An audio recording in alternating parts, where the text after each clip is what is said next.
niya sa Green Meadows, yung sinasabi niya mga kapitbahay, hindi pala ho sa kanya raw yun. Mayaman ako eh. Marami akong pera eh. Sirkon niya hula. Inggit ka na naman, no?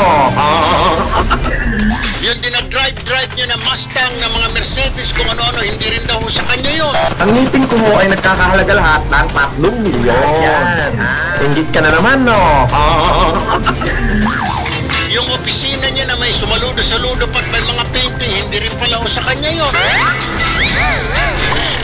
Pineapple Bayan. Mayaman ako eh. Marami akong pera. 90,000 ang isang piraso niya. Tara!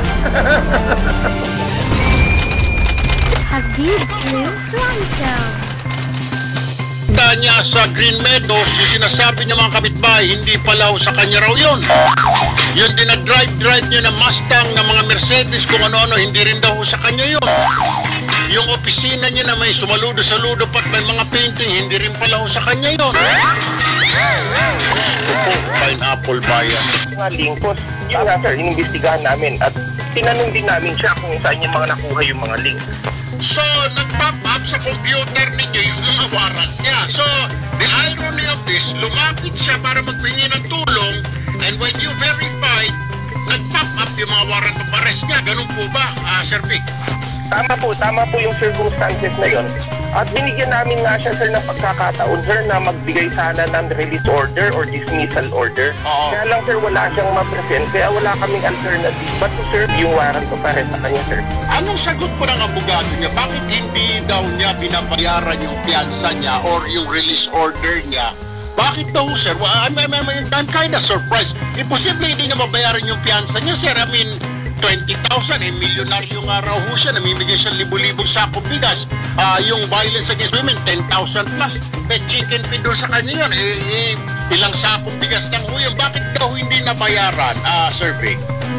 Sir, ang sinasabi niya lang, nung in-interview namin siya as assisted by his counsel, ang sinasabi niya, sir, talagang, sinabi niya unang-una, hindi siya. Pero napunod namin na siya, sir. Sabi niya, nakalimutan niya lang, sir. Hindi siya si Norman Macusin, hindi niya muna inamin.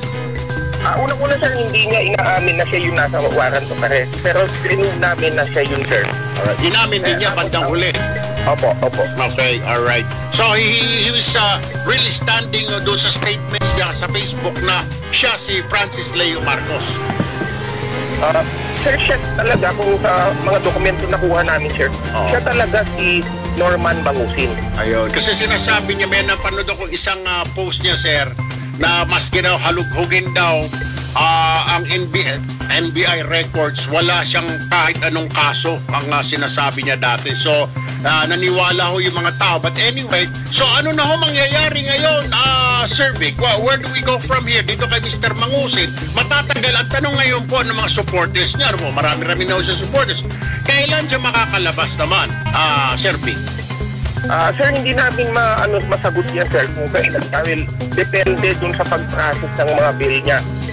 Saka isa pa, sir, may mga possibility kasi at nakikita kami ng mga record na previously ginamit niya na ibang pangalan aside from Francis Leo Marcos. Ano po yung mga pangalan na yun, Sir Vic?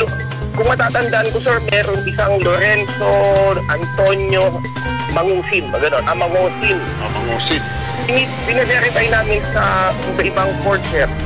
Anong kaso naman daw itong si Lorenzo? Anong kaso naman ni Lorenzo Mangusin, sir? Estafa, sir, ang lumalabas doon sa mga records namin. Anong year po ito, Sir Vic?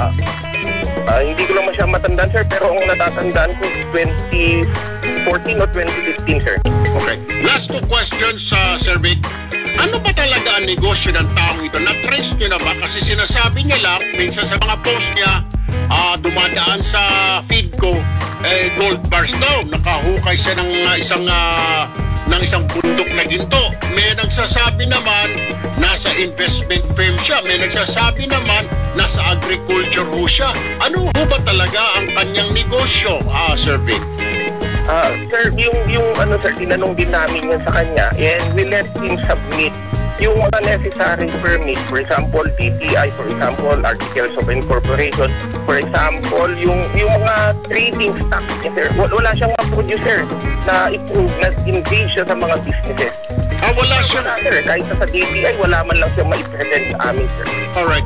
Tinanong nyo na rin ba kasi marami yung bahay niya, sir, yung mga sasakyan niya, yung mga nakikita ho natin ng mga mamahaling sasakyan, saan daw ho galing yun kung wala ho siya negosyo? Sir, unang-una, sir, kasi yung sa bahay sa Green Meadows, sir, verify namin, hindi naman sa kanya yun, sir. In fact, hindi siya ang umuupa doon. Tapos yung sinasabi niya na bahay niya, sir, dun sa pinakikita niya sa social media, hindi naman sa kanya yun, sir, yung sa Quezon City. Yung sa Green Meadows, hindi niya bahay yung sa Green Meadows, nagla-live siya? Hindi po. Ano nakapangalan sa ibang tao? Opo. Okay. Yung sa Quezon City, hindi din po sa kanya. Yung mga sasakyan, hindi din sa kanya, sir. Hindi nakapangalan sa kanya mga sasakyan? Hindi po sa kanya yun, sir. Yung meron pa siyang isang live na umakyat sa office na yung sa kanya yata yung buong building na sumaludo pa yung mga gwardiya roon sa kanya na sabi niya, ito ang office ko. Sa kanya ba rin yun o hindi rin? Hindi ko lang alam yung sinasabi niyo, sir, na na particular na video na yan. Pero yung sinasabi niyang office niya, sir, hindi sa kanya yun, sir. Hindi sa negosyo niya, hindi under his name. So, hindi sa kanya yung sinasabi niyang bahay sa Green Meadows, yung isang bahay niya pa sa Quezon City, yung mga sasakyan niya, dinadrive niya na Mustang ho yata na kulay puti yun, hindi rin sa kanya, sir?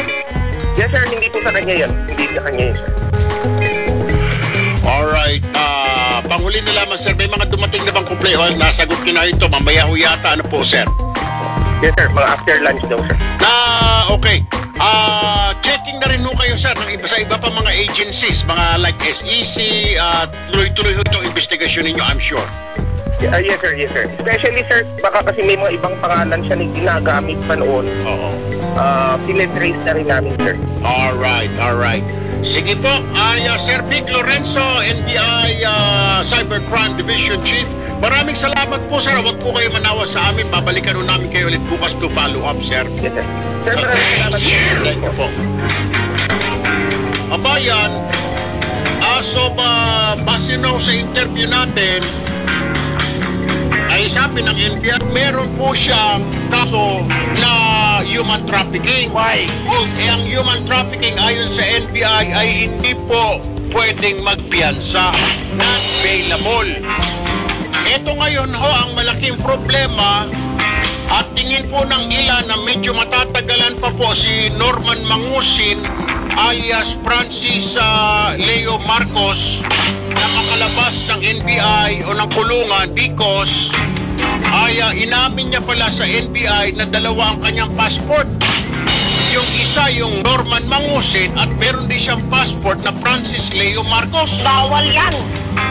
Ay, ang tanong ng NBI, bakit kami dalawang passport?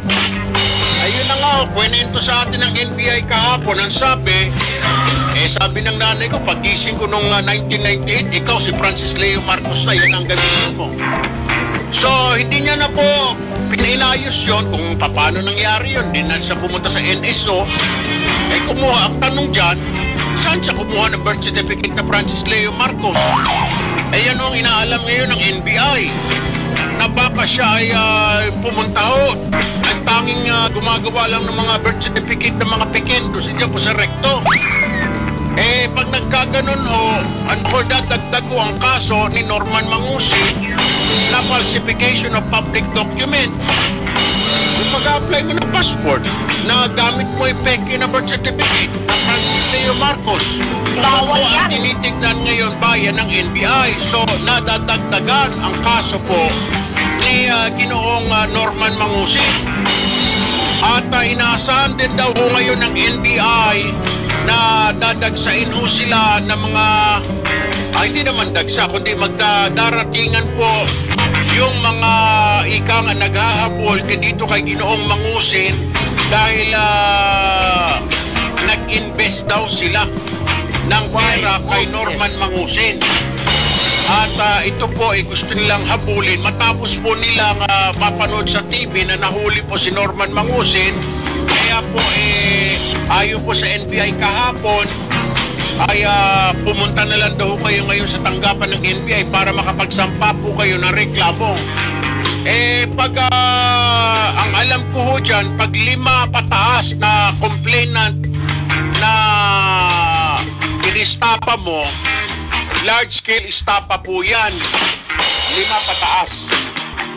Eh pag nag-large-scale istapa po,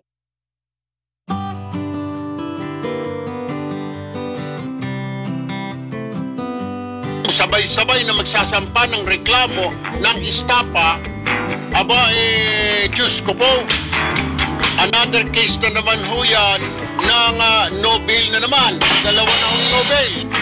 At mayroong mga tinitignan pa po, kinokontak ang NBI ngayon ng mga government agencies. Kinokontak na rin po nila ang SEC kung nakaregister po ba itong mga negosyo ni Ginoong Mangusig.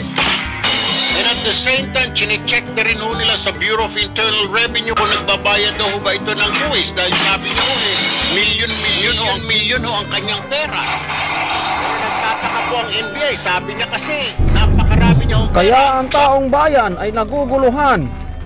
Mag-iwan na lamang po kayo ng komento sa ibaba.